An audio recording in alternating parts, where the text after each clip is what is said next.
ಕೃತಿಕಾರರ ಪರಿಚಯ. ರಾಷ್ಟ್ರಕವಿ ಎಂ. ಗೋವಿಂದ ಪೈ ಅವರು ಕಾಸರಗೋಡು ಜಿಲ್ಲೆಯ ಮಂಜೇಶ್ವರದಲ್ಲಿ ಮಾರ್ಚ್ 23, 1883 ರಲ್ಲಿ ಜನಿಸಿದರು. ತಂದೆ ಸಾಹುಕಾರ ತಿಮ್ಮ ಪೈ, ತಾಯಿ ದೇವಕಿಯಮ್ಮ. ಬಿ.ಎ. ಪದವಿಯನ್ನು ಪಡೆದಿದ್ದ ಗೋವಿಂದ ಪೈ ಅವರು ದೇಶೀ ಭಾಷೆಗಳಲ್ಲದೆ ವಿದೇಶಿ ಭಾಷೆಗಳ ಪಾಂಡಿತ್ಯವನ್ನುಳ್ಳವರಾಗಿದ್ದರು. ಪ್ರಾಸ ಬಿಟ್ಟು ಪದ್ಯ ರಚಿಸಿದ ಮೊದಲ ಕವಿ ಎಂಬ ಹೆಗ್ಗಳಿಕೆಗೂ ಪಾತ್ರರಾದವರು. ಸಂಶೋಧಕ, ವಿಮರ್ಶಕ, ಅನುವಾದಕರಾಗಿಯೂ ಜನಪ್ರಿಯರಾದ ರಾಷ್ಟ್ರಕವಿ ಗೋವಿಂದ ಪೈ ಅವರ ಸುವಾಸಿನಿ ಮೊದಲ ಕವಿತೆ 1900 ರಲ್ಲಿ ಸುವಾಸಿನಿ ಪತ್ರಿಕೆಯಲ್ಲಿ ಪ್ರಕಟವಾಯಿತು. ಅವರ ಕವನ ಸಂಕಲನಗಳು ಇಂತಿವೆ: ಗಿಳಿವಿಂಡು, ನಂದಾದೀಪ ಮೊದಲಾದವು.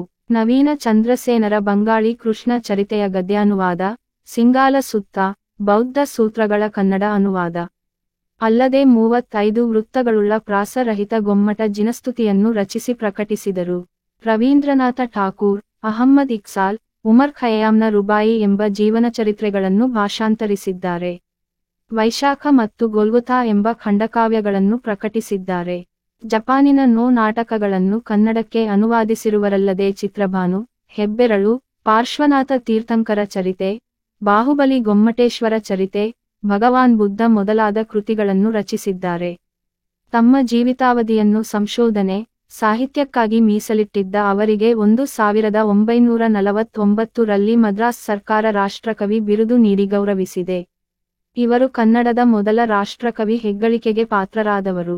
ಹೊಗಳಿಕೆ ಮತ್ತು ಪ್ರಚಾರಕ್ಕೆ ಹಾತೊರೆಯದ ಇವರು 1950 ರಲ್ಲಿ ಬೊಂಬಾಯಿಯಲ್ಲಿ ನಡೆದ ಕನ್ನಡ ಸಾಹಿತ್ಯ ಸಮ್ಮೇಳನದ ಅಧ್ಯಕ್ಷತೆ ವಹಿಸಿದ್ದರು.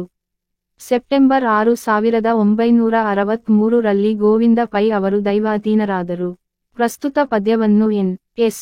ರಘುನಾಥ್ ಅವರು ಸಂಪಾದಿಸಿರುವ ಶತಮಾನದ ಮಕ್ಕಳ ಸಾಹಿತ್ಯ ಸಂಕಲನದಿಂದ ಆರಿಸಿ ಸಂಪಾದಿಸಿ ನಿಗದಿಪಡಿಸಿದೆ.